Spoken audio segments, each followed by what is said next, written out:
চীনা রসুনের বাড়ন্ত ভারতীয় বাজারে দিন দিন বাড়ছে, আর তাতে করে ভারতের রসুনের চোখে জল। দেশি রসুনের দাম বেড়ে যাওয়ায় সেই পরিস্থিতিকে কাজে লাগিয়ে ফের বাজারের দখল নিতে উঠে পড়ে লেগেছে চীন। কেননা সেখান থেকে আমদানি করা নিম্নমানের বিষাক্ত রসুন কিছু অসাধু ব্যবসায়ী দেশি রসুনের জায়গায় বিক্রি করছে, বেশি টাকা মুনাফার আশায় বাজারে ছড়িয়ে দিচ্ছে। এক দশক আগে নিষিদ্ধ করা হয়েছে, তা সত্ত্বেও চীনা রসুনের আধিপত্য আবার ভারতীয় বাজার জুড়ে। নিষেধাজ্ঞাকে বুড়ো আঙুল দেখিয়ে চোরা পথে ভারতে ঢুকে পড়ে রমরমিয়ে বিকোচ্ছে চীনা রসুন।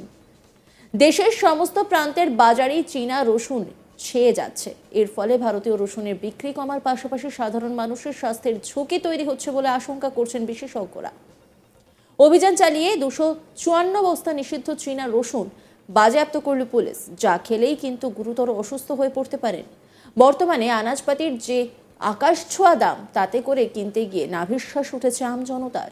এই অবস্থায় বাজারে আনাজ কিনতে যাচ্ছেন ঠিকই, কিন্তু দেখে শুনে বাজার করুন, নয়তো নিজের বিপদ নিজেই ডেকে আনবেন।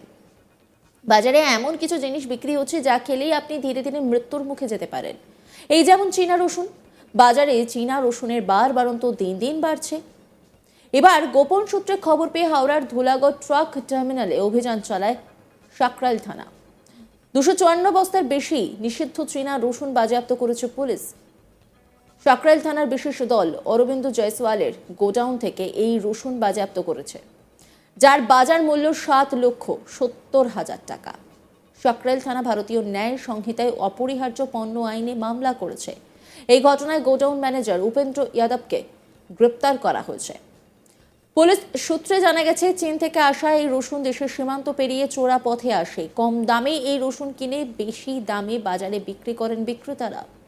এই রসুনের কোয়া মোটা হয়। চাষের সময় যে কেমিক্যাল ব্যবহার করা হয় তা স্বাস্থ্যের পক্ষে ক্ষতিকর। ধৃত ম্যানেজার উপেন্দ্র যাদব জানান, তিনি এ বিষয়ে কিছু জানেন না, মালিকই সব বলতে পারবে। সাকরাইল থানার পুলিশ মালিকের সন্ধানে তল্লাশি চালাচ্ছে। উপেন্দ্র যাদব ম্যানেজার, তিনি কি বলছেন শোনাবো আপনাদের।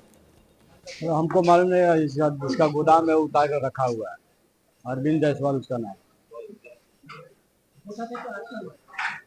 वो बाहर से आ रहा है, हिमाचल हिमाचल वगैरह से आता है। हिमाचल के पास से आता है। हिमाचल के पास तो नेपाल से भी आता होगा क्या? वो आता होगा, हमको मालूम नहीं कहाँ से आता है डायरेक्ट। ये माल जाता कहाँ है यहाँ से? मार्केट में खुदरा बिकता है, मतलब पूरा बंगाल में फैल जाता है। खरगार लोग ले जाता है, बिकता है कहाँ बेचता है।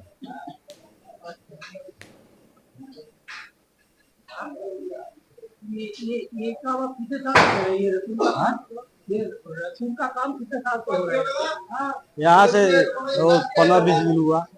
15-20 ये वाला है। हाँ, कितना माल बेचे होंगे? बहुत माल बेचा है। हम नहीं बेचता, हम नहीं बेचता, मतलब प्याज बेचता है, अदरक बेचता है। अभी पुलिस आके क्या बोली?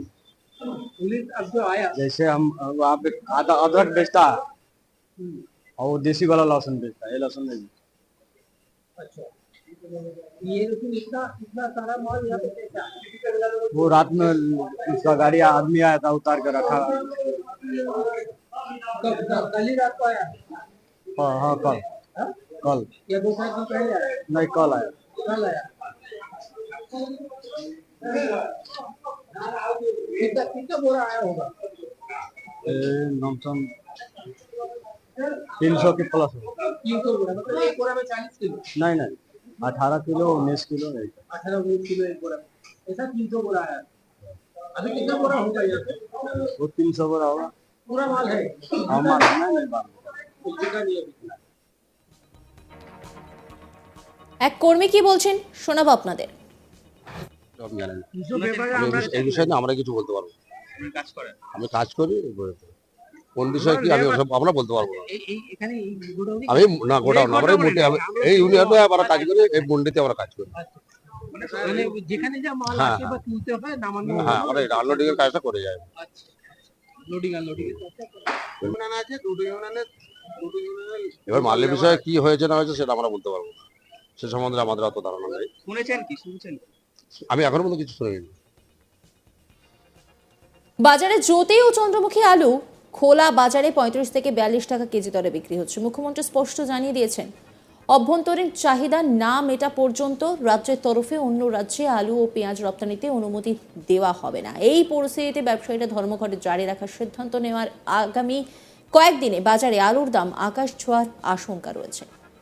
এই নিয়ে একটি রিপোর্ট তুলে ধরেছেন আমার কলিগ বৈদ্যনাথ, দেখাবো আপনাদের। গোপন সূত্রে খবর পেয়ে হাওড়া সিটি পুলিশের সাকরেল থানার আধিকারিকরা ধুলাগড় ট্রাক টার্মিনালের হানা দেন।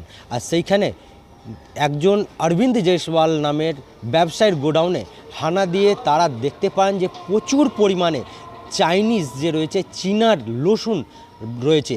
প্রায় 254 বস্তা যে চীনা রসুন রয়েছে সেই রসুন বাজেয়াপ্ত করেছে হাওড়া সিটি পুলিশের সাকরেল থানা পুলিশ আধিকারিকরা। পুলিশ সূত্রে যেটা জানা যাচ্ছে, এই চীনা রসুন চোরাই পথে চীনা থেকে পশ্চিমবাংলায় নিয়ে এসে বিভিন্ন এলাকা এটা পাইকারি হিসাব বাজারে বিক্রি করা হতো। যেটা জানা যাচ্ছে যে এই যে চীনা রসুন কোয়া রয়েছে সেটা আমাদের যে দেশের রসুন হয় সেই রসুন থেকে দেখতে গিয়ে বড় পরিমাণ হয়। এর পাশাপাশি যেটা জানানো হয়েছে যে চায়নাতে যে চাষ করা হয় সেই চাষের সময় এই রসুনে যে কেমিক্যাল দেওয়া হয় সেই কেমিক্যাল মানুষের শরীরের জন্য ক্ষতিকারক রয়েছে। সেই কারণে আমাদের যে ভারতবর্ষে রয়েছে এই চীনা রসুন বন্ধ রাখা রয়েছে, নিষিদ্ধ রয়েছে। কিন্তু তার সত্ত্বেও চোরাই পথে চীনা থেকে যে ব্যবসায়ীরা রয়েছেন তারা এই রসুন নিয়ে এসে বিভিন্ন বাজারে বিক্রি করতেন। এই রকম খবর পেয়ে গতকাল যে রয়েছে হাওড়া সিটি পুলিশের সাকরেল থানা পুলিশ আধিকারিকরা ধুলাগড় ট্রাক টার্মিনালের অরবিন্দ জয়সওয়াল নামের এক ব্যবসায়ীর গোডাউনে হানা দেন। আর সেইখানে 254 বস্তা এই রসুন বাজেয়াপ্ত করেছেন। উপেন্দর যাদব 45 বছর বয়সে এক ব্যক্তিকে গ্রেপ্তার করা হয়েছে। তাকে জিজ্ঞাসাবাদ করা হয়েছে যে তারা সেই রসুন কী রাস্তা দিয়ে বা কোন পথ দিয়ে পশ্চিমবাংলা বা হাওড়া নিয়ে এসছে, কোন কোন বাজারে তারা এই পাইকারি বাজারে তারা পৌঁছে দিত। যেটা জানা যাচ্ছে যে রসুনের দাম সেটাও একবারে যে আমাদের ইন্ডিয়ান রসুন রয়েছে তার হিসাবেই রয়েছে। কিন্তু যেটা মূলত পুলিশের তরফ থেকে জানানো হয়েছে যে এই চীনা রসুন যখন চাষ করা হয় সেই চাষের সময় যে কেমিক্যাল ইউজ করা হয় সেই কেমিক্যাল মানুষের শরীরের জন্য একেবারেই ক্ষতিকারক। সেই কারণে এই চীনা রসুন উপরে যে হাওড়া সিটি পুলিশ রয়েছে সেই অভিযান চালিয়েছিল গোপন সূত্রে খবর পেয়ে। আর প্রচুর পরিমাণে রসুন বাজেয়াপ্ত করা হয়েছে ও জিজ্ঞাসাবাদ করা হচ্ছে। हेलो, अरे लेबर का पैसा हिसाब करके देख 2000 कितना रुपया हो रहा है, जेन्युइन है तो दे दो, ठीक है? हाँ जेन्युइन है ना। নজর রাখুন আজ তাক বাংলার ইউটিউব স্ট্রিমিংয়ে।